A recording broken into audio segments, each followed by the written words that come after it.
This is episode 126 of Off Script with Trish Close, intimate interviews with interesting people. Joining me today via Zoom, I have Leslie Sbrocco. We were just talking about your lovely last name. You married a man of Italian descent, and it's a good name. It rolls right off the tongue. It does. It's got a very Italian, Yes. Italian sounding roll to the tongue is right. And that's, my maiden name was Hartley. And so I had a little bit of an adjustment when I married Sbrocco. A little bit. Well, for those who don't know you, you're a TV host. You actually host 100 Days Drinks, Dishes, and Destinations, which is just dumb, Leslie. How did you get that job? We're going to talk about it. It is. I'm telling you, that's another mouthful of a title, isn't it? Between Sbrocco and Drinks, Dishes, and Destinations. It's good. I have been a wine expert for the past 20 plus years in travel and food. And I finally got it together enough a few years ago to work on a national program for PBS, basically just taking my life and putting it on screen, which means I'd pack a couple camera guys, my producer, and we'd hit the road and just start turning on the camera. I love it. We're going to talk about that because that's kind of your thing too, taking your passion and making it into a career. And so I just have a ton of questions about that. But also, you're an award-winning author. You're a speaker, you're a consultant talking about wine. You've helped develop wine programs for companies, around the globe or around the country, just everywhere it sees like. Everywhere. Well, I travel around the globe, obviously not in the last 12 months, but 11 months. But judging wine competitions, building programs, and yes, I've worked on programs for restaurants and for corporations and places like Harry and David. So that's so cool. That's so cool. We have a little connection that way. Where are you from originally, Leslie? Originally from Chicago. I grew up in the Chicago area. So I went to school in Boston and then St. Louis and then moved out to California. So I've lived here so long, I'm now a California girl. I find it kind of hard to see all the snow, from all my friends in Chicago right now. Oh, I know. I'm from South Carolina, and I've always said I'm a Southern girl, but I've lived on the West Coast for so long, I'm just like, I'm half and half. I'm 50-50. Right. Yeah. So Boston, you went to school in Boston. Well, first, let's get back to Chicago. What was it like growing up in Chicago? Were you like in a suburb of Chicago, outside of there? We were in a suburb of Chicago. My father was an airline pilot. And so I grew up in a family of 5 kids. And back in my day, we could just get on a plane and go places. And so my parents did that. They would just throw all 5 kids and get on a plane, and we, would go to Europe, or I was born in Denver, Colorado, and we, had a lot of family there. So we'd fly and get kind of load up on the plane, go and watch a Broncos game, and then fly home. And then, so it was an idyllic way to grow up because, I got to see a lot of things and do a lot of things simply because my parents, that was an important value to them. And I've carried that through with my kids. But I also learned how to pack. My mother would basically say, we have 1 suitcase or 2 suitcases for five kids and 2 adults. You all get about this many clothes. And so I can still go to Europe for 2 weeks in about this many clothes. Oh, honey, let's talk about that. What are your tricks? You just like stuff things in other things? I'm a roller. I do roll. Okay. And I reuse things for a lot of, double use purposes. And so I have, I wear a lot of either black or brown, and then I do a lot of scarves. People always joke that I'm always scarfing, but I wear scarves. And in my new show, I wear a lot of hats because I'm having a bad hair day or something. So I use a small core wardrobe, and then I accessorize to the hilt. Well, with very small things. You're smart. Is there anything packing that you splurge on? Is there anything that you're just like, nope, I'm gonna take this many of this? Is there anything that you splurge on in your suitcase? I am a jewelry wearer and collector. So I do bring a nice jewelry, not full case, but I splurge on buying jewelry when I'm in places. and that has a unique memory of it. And then I do carry that along with me. I don't just bring a pair of earrings and that. So I gotcha. So they're small. you had the travel bug, it sounds like, from very early on. That was a part of family, that was a part of growing up, traveling.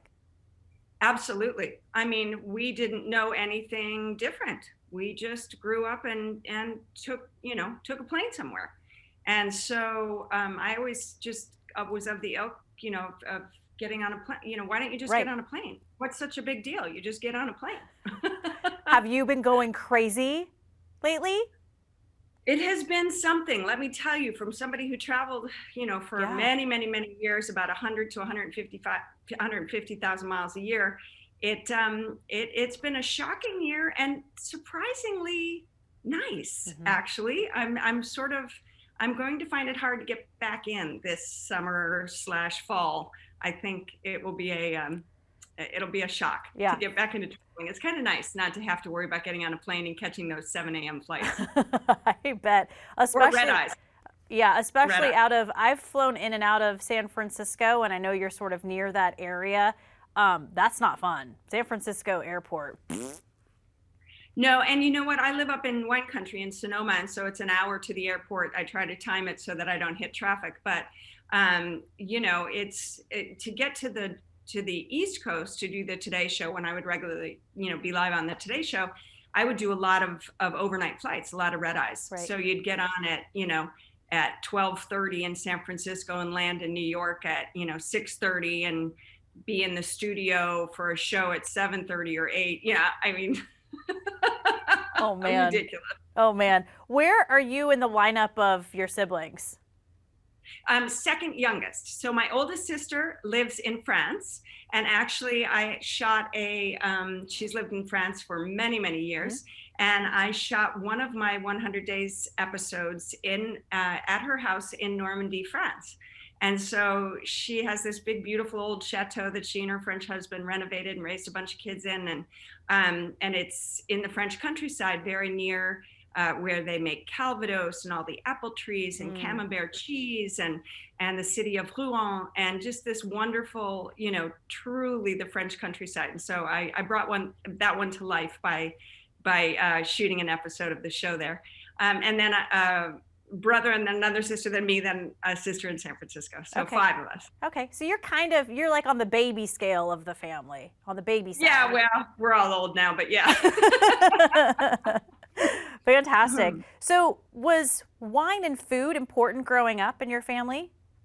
It was. We grew up in the Midwest. We grew up, like I said, outside of Chicago. So, it wasn't that we lived in wine country like the experience my kids get, where food is such a center of our lives. Yeah. And fresh food and fresh vegetables and fresh cheeses and things like that. But my father, being a pilot and a well-traveled person, I remember and he passed away very young, sadly, but I remember when I was about 10 or 11, and he opened a bottle of wine. He had a lot, he enjoyed wine, and he opened a bottle of wine at the table and said, "Here, you want a little splash of this?"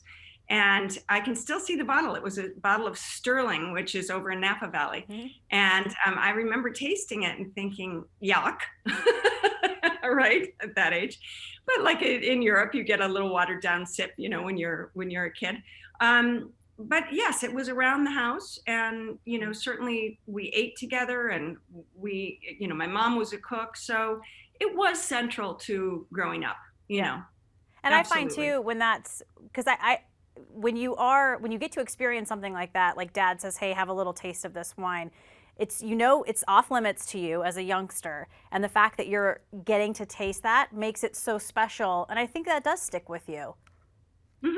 It does, and it I've always approached wine as a food, as a part of the table, as a part of what you do, and the joy for me of wine, and it still continues to this day after 20 some odd years of doing it professionally, is that there's always something to learn, and the same with spirits and food and travel. I always feel like my brain is being challenged, and that's what I love about it. I've interviewed a couple masters of wine who say that exact same thing, that it's just so big the topic is just so huge that they never stop learning about whether it's different wine regions or different trends with winemaking, or marketing. There's so much about it that it's a continual thing that you're just always learning. You're always learning about it. And even though 95% more than the rest of the world, it's still, you still feel like it's such a minuscule amount that and that, again, that's the joy. And I agree with colleagues who are master sommeliers or masters of wine, or any of us who do this for a living, is that you do always get to explore something new. And there's always, oh, wow, I don't know about this new wine from Mount Etna in Sicily, or, this new wine growing region in Chile, down in Patagonia, or, there's always something crazy and fun to learn. And that's when you really geek out about it. That's when we all get to see your nerdy side of like, oh my gosh, this wine, kind of just nerd out over it. What did you go to school? Right, and I'm a wine geek, but I don't do the wine geek speak. You know what I mean? Yes. I make things accessible and fun. Wine is not, we shouldn't, I hate it when people say, and I hate it, it's a strong word, when people say, oh, dumb, you're dumbing down wine. I said, no, that's not even true, because I'm trying to make wine accessible for people to understand and enjoy. Again, I don't go out and I don't know anything about carburetors and going out to get my car repaired and things like that. I'm hoping somebody explains it to me in a way that makes sense to me. I'm a very smart person, and that's just not one of my knowledge bases. That's okay. Yeah. Doesn't mean I don't get my car fixed, right? So same thing is, just because you don't do it 24/7 like I do, everybody should enjoy it. And that's the way I like to think of myself, as a translator. I do the wine geek stuff because I'm fascinated by it, but then my job is to translate it, to make it sort of have a nice touch point for somebody, that have it make sense to them. And thank goodness for that, because I think you're absolutely correct. You can geek out on it, but you don't speak geek, and that's important, especially when it comes to something like wine. You went to school in Boston, you said. What did you go to school for? I was going to be a lawyer and then a politician. What? What? So I went to school in Boston and then transferred to finish up at Washington University in St. Louis, and then spent a year overseas in England.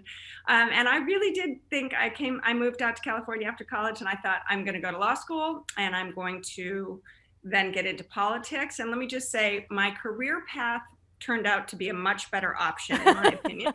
A little bit. What happened? I enjoy life a little bit more, I think. Yeah. So what happened?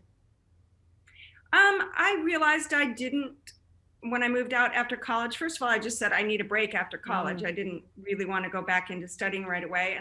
And at that point, I got into doing on-camera work. Frankly, I did a lot of television commercials and things like that. And it wasn't that I was an actress. I wasn't. It was just I sort of fell into doing on-camera work, which was something that was very natural for me. And from there, as I was doing that, I was discovering wine, because when you live in San Francisco, it's very easy to live surrounded and saturated with wine, surrounded by and saturated with wine. Yeah. It's the culture. And so for me, it was just learning as a passionate consumer. And when I was starting to learn about wine, people weren't taking every WSET, Wine and Spirits Education Trust classes, or there wasn't the amount of accessibility to learn about wine. So I just did it by getting my hands dirty, visiting wineries and, tasting with friends who would, buy bottles with me and things like that. So was there ever a moment, because you said TV work and then you said you were learning about wine, was there ever a moment where those two worlds started to do this? They did. And that's that, when people ask me, oh, how'd you get your job? What a cool job. Yeah, for sure. And my answer is, I made it up. I made up my job. So it was that moment, Trish, where I said, okay, I'm really getting into wine. I don't think I want to be an attorney.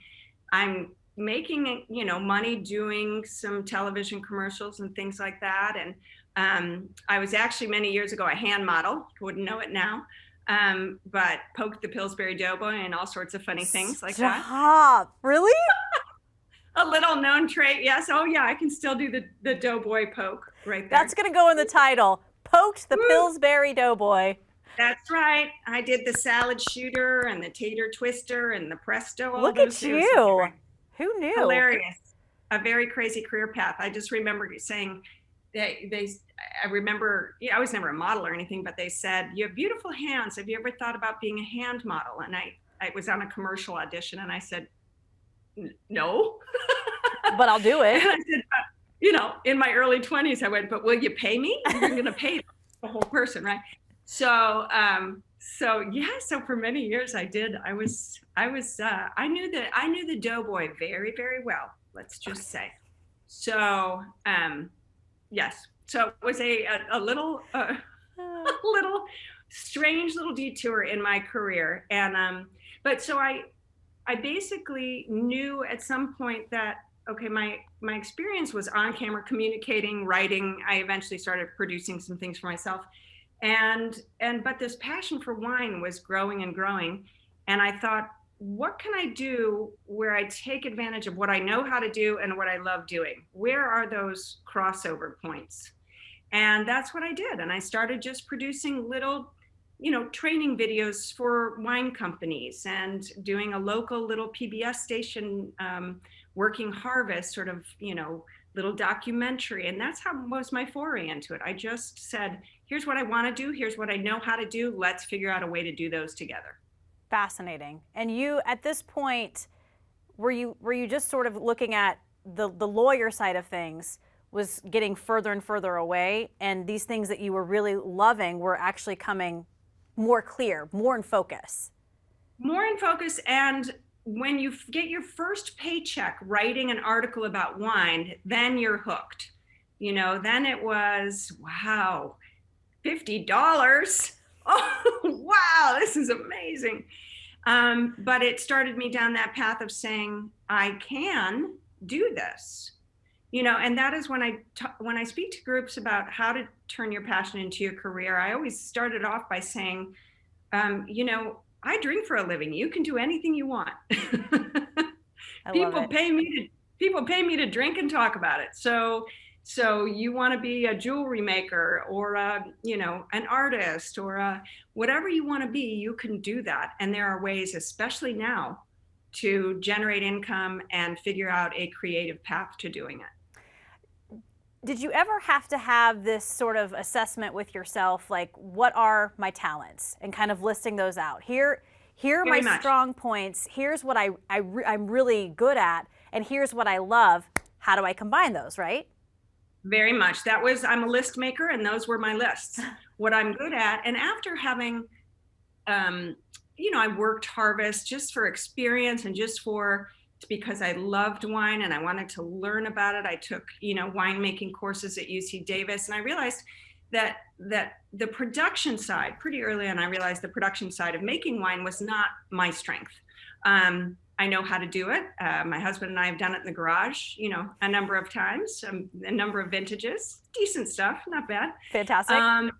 It's drinkable.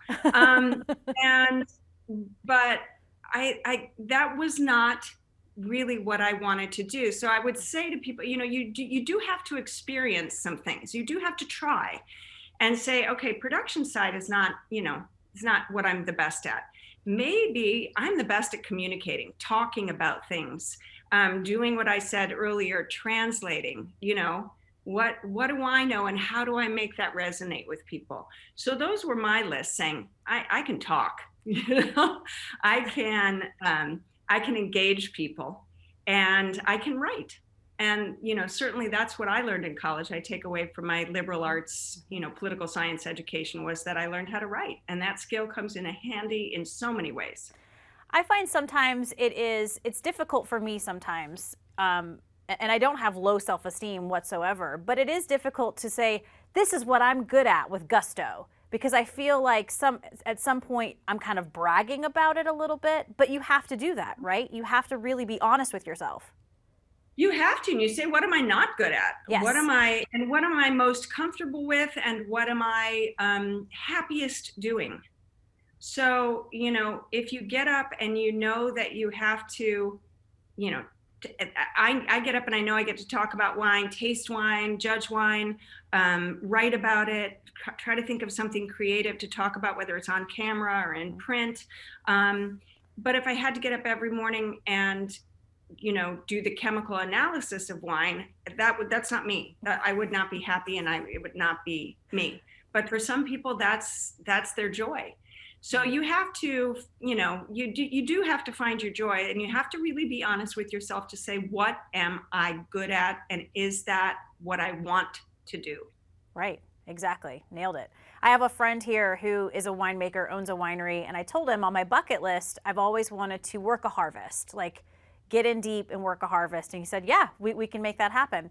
Then he told me about a story, like sometime after being 12 hours doing harvest, and he goes home and he takes a shower, and then the next morning he found like an earwig, the little bugs that are all over grapes, just somewhere crawling on him. I said, nope, no more harvest for me. I'm out. Well, and that's sort of what, after working some harvests and really getting my hands in the dirt, and I love to walk vineyards with winemakers and viticulturists. I love to get out there and learn about it. I love the intellectual pursuit of it, but the actual physical piece of it was not for me. Amen. So, I got to be honest with myself. It's not for me. Again. The earwig, the purple stained hands, the tongue that's cracking from all the the harsh tasting that you're doing at the beginning of the process, all that stuff, not for me. Yeah, and again, you have, like you said, you have to be honest with yourself and really dig deep and go, is this something that I would want to do? And if the idea is like no,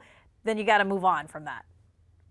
Right, and you can still integrate. For example, I was doing a mentorship call this past week with some younger women who were getting into the wine business, and one of them, of course, was getting a PhD at Cornell in wine physics. It's just incredible what she was learning. I consider myself, like I said, an intellectual person, but I couldn't even understand what she was saying. And but her real passion, after she analyzed it, was communicating and talking about that in a way that she could. I said, you're a translator. That's what I say I am. Your level is different in terms of what you're studying and your passion for that portion of wine. But she really examined herself and said, I want to share that. I want to write about it. I want to talk about it. How do I do that? Fantastic. So you're getting deeper into this industry. When does it occur to you for this let's just talk about 100 Days, Drinks, Dishes, and Destinations. Did that come to you? Was that an idea from someone else? Nope, it was my idea. And it really came, the genesis of the show, because I've been filming a show here on PBS in the Bay Area, in the San Francisco Bay Area, called Check Please Bay Area, which originated in Chicago, the concept. But we've been going for 15 seasons, 3 Emmy Awards, and yay, right? I can put them in each of my bathrooms now and then use them as toilet paper holders. That's what they're good for. I love it. So, so it's been such a popular show, but the show is a format. It's me behind a desk it's live to tape. We do 3 shows a day. It's about restaurants, but it's other people's opinions. And so my ability there is to really manage the people and keep the show going, and again keeping everything moving since it's live to tape. But my real life outside of that, and it's such a popular show, but outside of that would be traveling to wine regions, learning about wine, being a wine expert, being a wine consultant, a wine speaker. And whenever I would post things on social media or talk about things, everybody would say, I want to come with you. I want to come with you. Can I come with you? And that was the genesis and the idea of the show, was just come with me. I want to take you with me. It's not a highly produced show. I mean, you've watched the show. It's it's my producer that I partnered with from my years at Check Please. And so it would basically be, we would come up with a concept for each episode from places I've visited, things I wanted to showcase and see. and show everybody. And then it would come from a little bit of crowdsourcing. We'd say, okay, we're headed to Nashville. Recommendations, folks. Well, what's the best? See if there's some crossover there. But mostly it's from the people that I know that live in these places. And so we do pre-production, of course, you have to, as you know, to make it. It's not a high budget show. We shoot a show in 4 days, 26 hours of footage for a 26-minute show. Crazy. And we would leave room for magic. So we would get there. We'd start at 7 in the morning, go till 7, 8, 9 at night, 12, 14-hour days, as you know. And we would leave room for magic. So we'd get in all our things that we had planned to shoot, and then things would just happen. And those are the best, right? Huh? Those are the best, right? The magic? Those are the best. And I'll tell you a quick story. Please. We were in Mexico shooting a show because I'm a tequila lover as well. So we were shooting a show. I love tequila. Same. And I've been to Tequila. Tequila is a place. It's a town named after the Tequila volcano, outside of Guadalajara in Jalisco. And so we were filming in the food scene in Guadalajara is crazy, and it's such a historic spot. And then we were, driving to the hour and a half, 2 hours outside to the town of Tequila to do filming. And so we had our small crew. We hired a driver and a small little bus. And it was early in the morning as we were heading up to Tequila to shoot. And as we were driving out of town, we were about an hour out of town, just about entering the border of where Tequila is. And we looked out the window and saw, it's very rural, and we saw a family on the side of the road, kind of, outside their house, but there were 4 cows lined up and people lined up behind them, and they were drinking something. And we said to the driver, what's going on? And he said, oh, it's unique to this place. It's called a pajarete. And we said, wait, turn around the van, hurry up, let's go film this.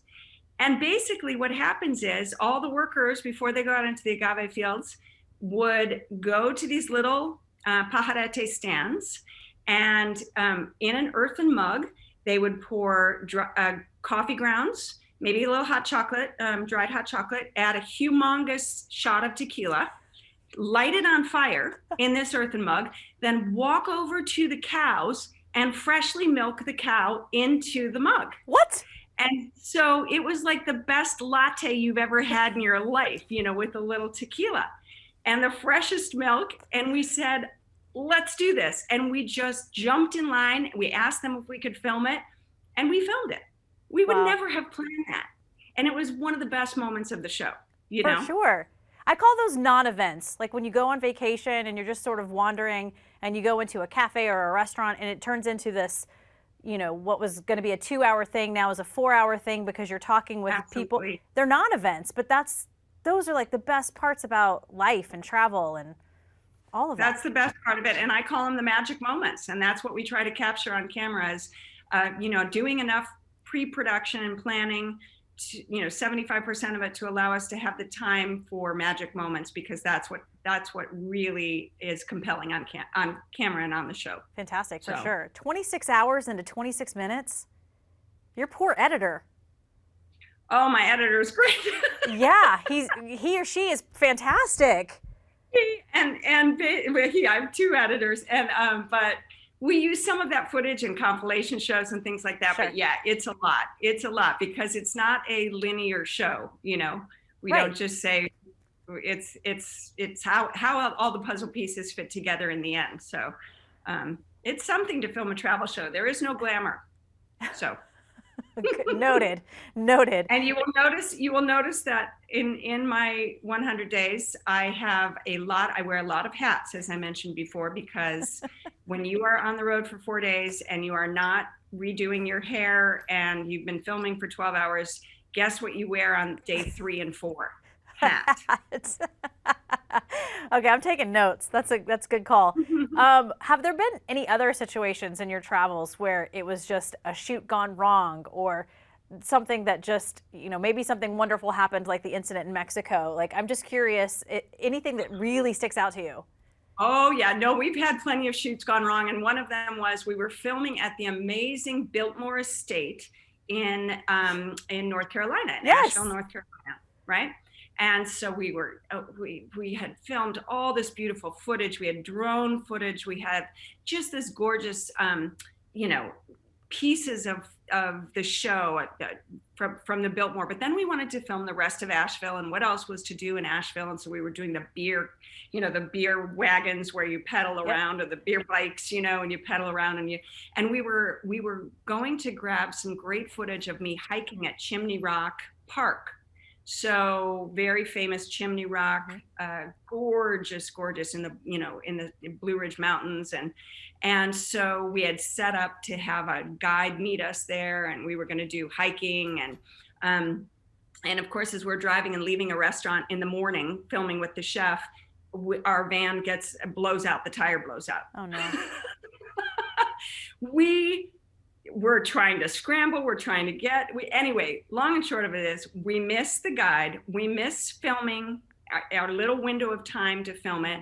We finally get to the park. Our guide is gone.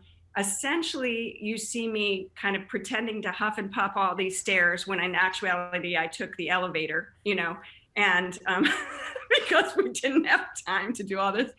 And then we had to hire somebody to go back and get some background footage of, you know, what I would have been doing hiking through the forest and things like that, you know. So there are many things that go wrong that can be fixed in post. A lot can't, but, you know, some of it can. We pieced it together, not in exactly the way we had imagined it, but, you know. I'm aware. As long as the viewer doesn't know, it doesn't matter. Nope. What's one of your favorite spots that you've traveled to? Oh, I've traveled to so many wonderful spots. I'll have to say that going to Vienna, I loved shooting the show in Vienna. We shot, AMA Waterways was one of our partners, the cruise lines right now, but river cruises, very high-end river cruises. And we filmed in Budapest, which I love as well. I have to say, Budapest is an amazing, amazing city. And we filmed in a neighboring wine region called Tokaj, which is so incredibly rich with history. But I hadn't been back to Vienna as a kid, and since I was a kid, with my parents and my family. And so it's a really personal show that we shot in Vienna. You know, my sister in the middle of the family passed away from cancer, and so we hadn't been there, so we lit a candle, you know, in the cathedral for her, and it's just a really personal show. So, and it's such a beautiful spot, Vienna. So I think you just never know what you're going to get when you're shooting a travel show, and that's the joy of it. And you find too, some of the places that you visit, some speak to you and some don't. Right, and you know, but when you're filming, you've got to make the best of it. We don't have the luxury of saying, you know, of a big crew and you know, food, you know, trucks on the set and all this. No, we're lugging our stuff in little wheelies and backpacks, and you know. Perfect. Well, I love that. That's respectable right there. I mean, it shows that this is truly your passion, and you've created something beautiful out of it.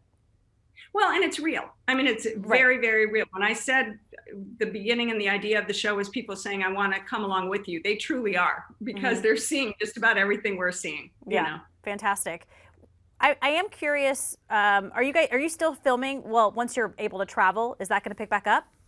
We are working on that right now, and hopefully can do some domestic versions. We did a lot in California, of course, for the first season. And it's now on 300 stations nationwide and in Canada. So, you know, chances are it's in most people's markets. And so we did film quite a bit of California footage. I'd love to come up to Oregon. We're going to plan to come up to Oregon and Washington to film. I'm a huge fan of the Willamette Valley. And of course, you know, where you are in Medford, Southern Oregon is a booming little wine industry right now. Oh, Valley, there's so much going on. So, and I like to find esoteric spots. I like to bring people to places they wouldn't necessarily think about. And so the plan is, yes, that we'll hopefully get to move forward in the next couple months with filming domestically, you know, on the West Coast, most likely, where you don't have to load a crew too much into a plane and all the luggage. And then hopefully, I'm knocking on wood right now, coming back to international travel next year and getting the shows on. Fantastic. Fingers crossed. Yeah, fingers crossed. I'll keep them crossed for you. Reading about you, one thing I want to get back to, turning your passion into a career, because that's what not only you've done for yourself, but you help other people, specifically women, kind of figure that out, right? I mean, how to take what you love and make that your day job. Absolutely. And I've done it through speaking. I've done it through mentoring. I've, done it through a multitude of platforms and, just being able to educate and share. That's what I do so much of my career, is education about wine, about food, about spirits, about travel. And when I see that light bulb go on in somebody's head that, wow, I get this, or you're kidding, I can do this. I really can do this. That empowering moment is what makes it all worth it. And so I always say, you absolutely, if this is something you want to do and you're passionate about it, it's not an easy route. When people ask me, how do you get paid to write about wine? I said, you don't get paid a lot to write about wine. It's doing all the other things that you love doing, speaking, educating, all of those other things. But there is a path. You have to carve your own path, but there is a path, and you can do it, period. If Leslie now could talk to Leslie then, when she was on the path of becoming a lawyer and going into politics, and then started doing camera work and what would be the first thing you would tell her? Don't do it. Don't go to law school. Come to that realization earlier. Come to the dark side. Right. Don't waste time going down that path. Yeah. But life is a yellow brick road, isn't it? It's always winding like this, and you some of the excitement is that you don't know where that's going to end up, and I look back at I'm still very, very close with the girlfriends that I grew up with, not only in high school but grade school, and back in Chicago. And they say this doesn't surprise me at all that this is what you're doing, because you were always the class leader and the most likely to succeed, and because you were a communicator, a talker, an educator, and so it's just the topic that's probably a little bit different. But I don't think I'm surprised. I'm just glad I found something that I was passionate about, and fairly early on in my career, and have been able to, through a lot of hard work. That's the number one thing I say to people. Yeah. There's no shortcut to the work. You can make it look easy, but that takes a lot of preparation, right? If you fail to prepare to fail. And so with a lot of hard work and focus and self-awareness, you can find something that you love doing and make a living at it. For sure. And I think it's also what you hit on earlier, is that you do have to be very honest with yourself, and what is your passion, and is that really your passion? I think sometimes we go, oh, I'm going to do this, and it's maybe not necessarily what really our passion is. So it's being honest with yourself in that. And knowing your skill set, again, knowing what you're Exactly. good at and what resonates with you. So, my skill sets could transfer to a number of different topics. It's just that wine was the topic that spoke to me. And so trying to find that is important. I interviewed Sarah Moulton a few weeks ago, and she said something that just really has always, it's just stuck with me, that she found something that she not only loves, that she could get paid doing. And then she said, I just really feel bad for those people who have to take a paycheck, that they aren't doing what they really, really want to do. It breaks my heart, and it breaks mine too. You just wish that everyone could sort of find their passion, find what they really love, and then go for it. That's right. And it takes time. And sometimes, people say I have 3 or 4 or 5 different things that I love to do. How do I figure that one out? Right. Right. I love art. My daughter's an artist. I love art. And we always said, you can make a career out of art. You're so talented. You can do that. And, but she went and got a marketing degree, and she's now getting a master's in graphic design. She's able to now marry those two, because early on we said to her, you're so good at this. You love it. When she was 2 years old, she would come downstairs waiting for the crayon table and say, Mommy, I need to draw. Not just I want to draw, I need to draw. And that we've always pushed her in that direction, saying, "You're so good at this. You're Mhm. so good at this." And that's how she figured out how to make it work together. And lovely. she'll have a career doing her art and utilizing her skills. So I think it is a lot of self-awareness, and it's asking a lot of questions, and it's Yeah. trying things. Yeah, good point. Good point. What good stuff, Leslie Sbrocco. Well, thank you, Trish. What a pleasure to speak to you. Well, we're not done yet. Hold on. We're going to wrap up, but we're not done yet. Oh, good. I was going to say, I can't wait to share a glass or 5 with you. Please. Oh, my goodness. One of these days. And I was watching, it was a show, I saw it like maybe a year ago, and that's when I put you on my list because I'm like, I have to talk to this woman. We talked about this over the phone. You were drinking wine in like a tasting room, and they brought out this little bowl of potato chips that just looked like regular potato chips. You had one and then almost fainted on the couch, and you said, those are truffle potato chips. And I just stopped. I'm like, I need to talk to her because that is my weakness. Truffle potato chips and champagne would be my last meal. Okay. Right there. Okay. Anything. I'm a huge sparkling wine lover, Yeah. champagne lover. I have one tattoo on my body, and it's of a glass of rosé champagne, and it's on my leg. I got it on the TV show LA Ink. And it's this wonderful, sort of beautiful, very colorful, takes up my whole calf. And I thought, I got it when I wasn't in my 20s. So I said, the most important thing is to put it in a place that, that doesn't sag. So let's spin my mom around, take a peek at her, see if we're in good shape, right? And then I thought, so I got this beautiful tattoo on LA Ink, and it takes up my whole leg. It's blue, it's pink, it's beautiful. But it's a flute of champagne. And I thought, even if it does sag, it'll turn into a glass of rosé, right? No problem. And then I thought, somebody said to me at one of my events after I'd gotten the tattoo, they said, Leslie, when you're 80 years old on the golf course, it'll look like a snifter of cognac. That's awesome. Perfect. All good things, all good things. So, oh my gosh. So having a glass of champagne and some truffle potato chips would just be the last bite before heaven, I think, right there. Beautiful. Do you cook? Are you a cook? Oh, I do. I cook a lot. I am not a chef, but I am a hearty cook. Well, good for you. I think a lot of people, obviously food and wine for me just goes hand in hand. But when I'm in the kitchen cooking, I've got to have a cocktail, bubbles, a glass of wine. It has to be. Absolutely. Come home and you have that 5 o'clock glass of wine, and it does transition your day. And so I do love that's what I love about cooking. I'm not a recipe follower. I'm that looks good. Let me see. Oh, I can make that risotto. I'll just tweak it a little bit. Yep. Which is why I'm not a baker. I'm not a very good baker. I will have to say that. My sister in France is this amazing baker. But she puts Martha Stewart to shame. She'll go out and pick her blackberries and her raspberries on her property. You'll watch the show. I'll send you the link to the Normandy show and watch her. She'll go out and harvest her eggs from the chickens out in the yard and make her raspberry jam and do her own foie gras and, bake these beautiful croissants and, I just make a good pasta, a good.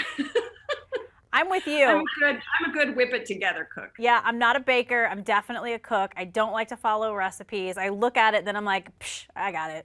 I'll figure it out. Yeah, I'll figure it out. Yeah, mm-hmm. Fantastic. But it's important to us, and we sit down and we talk. Our son's 19 now, and he sits and chats with us at dinner. And the other day we were having conversations. We've had, tons of political conversations and conversations about his psychology class. And the other day we're sitting at dinner and over a glass of wine, not him, us. And he's asking about, the history of Pangea and how the continents, were formed and moved. And I thought, this is what sitting down to dinner is about. And it's the way I grew up. And it's something that wine and food facilitate, is this connection with people. Mm-hmm. I grew up the same way. Dinner was, it wasn't always fancy, but you sat down at the table and you had it together. Mm-hmm. Yeah. And it forces conversation, and you get some beautiful moments out of it. You do, and you connect. My favorite moments of especially a really good meal is when you're done eating and you can just kind of sit there and finish the rest of your wine in your glass, and it's just like, dinner's done. I know I'm not doing the dishes. Husband's doing the dishes, and I can just relax. Right. Yeah. Right, and that's it. I know my husband is the dish doer. That's our good, equality in the marriage is that I cook and he'll do the dishes. Amen. It is the best. It is. Put it in your vows, people. Put it in your vows. That's it's right. The best. That's right. All right, we are going to wrap up and get to the final three, but I just before we end it, thank you so much. I just so appreciate you sharing your smarty pants brain with me and everybody.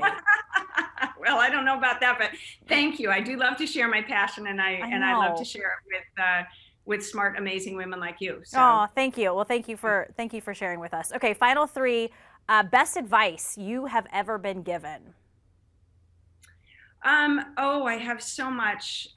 My mother has many lines that I quote all the time now to my kids, and I'm going to pick one that's particularly appropriate for right now. This too shall pass. Oh, yes. This too shall pass.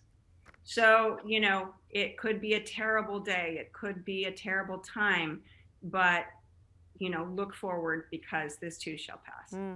My mom still says that to me, and she usually follows it up with something like, the only thing we really can depend on is change.